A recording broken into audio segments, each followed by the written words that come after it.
ফেসবুকের মধ্যে বেশিরভাগ ফেসবুক আইডি কিন্তু ফেসবুকে কিন্তু একবার রিমুভ করে দিচ্ছে চিরজীবনের জন্য। এটা কি জন্য করতেছে, এটা রিজন কি, আজকের ভিডিওতে আমি বিস্তারিত আলোচনা করব। সো একই ব্যক্তির নামে যদি 2-3টা যদি প্রোফাইল থাকে, তাহলে কিন্তু সেই প্রোফাইল কিন্তু ফেসবুকে কিন্তু অনায়াসে কিন্তু সেগুলো কিন্তু রিমুভ করে দিচ্ছে, ডিজেবল করে দিচ্ছে। সো আপনার যে অতিরিক্ত যে প্রোফাইলগুলো আছে সেগুলো আপনি কীভাবে খুব সহজের মধ্যে ডিলিট করে দেবেন, আজকে ভিডিওটা আমি আপনাদেরকে দেখাবো। সেটি করার জন্য আপনি চলে যাবেন, শুধু হচ্ছে আপনার যে আইকনটা আছে আইকনে চলে যাবেন। এই আইকনে যাওয়ার পরে আপনি হচ্ছে এখান থেকে এই যে সেটিংস বাটন আছে, এই যে সেটিংস বাটন আপনি চলে যাবেন।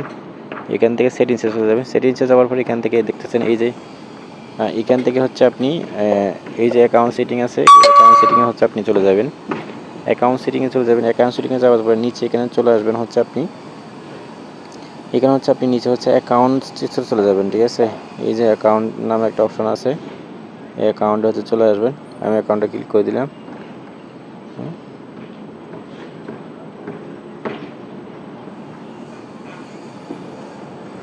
আপনি হচ্ছে শুধু চলে যাবেন, এখানে হচ্ছে যে পার্সোনাল ডিটেল আছে, এই যে পার্সোনাল ডিটেল, এই পার্সোনাল ডিটেলের মধ্যে চলে যাবেন। পার্সোনাল ডিটেলের মধ্যে যাওয়ার পরে এখান থেকে আপনি হচ্ছে এই যে অ্যাকাউন্ট ওনারশিপ এটার মধ্যে চলে যাবেন।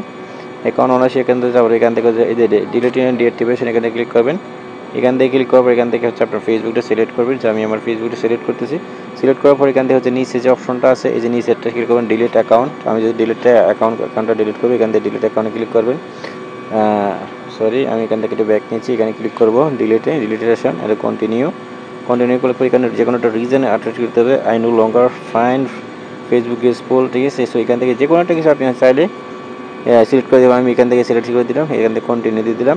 কন্টিনিউ দেওয়ার পর এখান থেকে আবারও কন্টিনিউ দেওয়ার পর এখান থেকে আপনি চাইলে সেগুলো সেভ করে নিয়ে নিতে, আপনার যে ডকুমেন্টগুলো, আপনার ফটো, ভিডিও, তারপর যে কমেন্ট সব কিছু। এখান থেকে আমি কিছুই নেবো না, এখান থেকে আমি এই যে কন্টিনিউ বাটনে ক্লিক করে দেবো।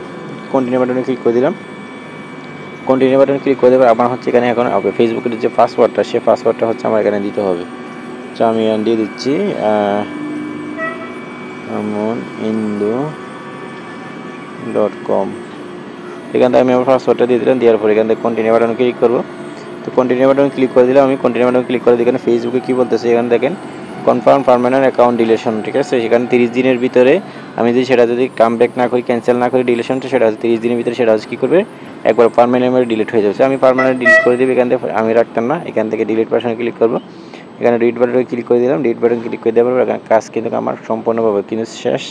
এখন কিন্তু অটোমেটিকলি ফেসবুকে কী হয়েছে, সেটা লগ আউট হয়ে যাবে, ঠিক আছে।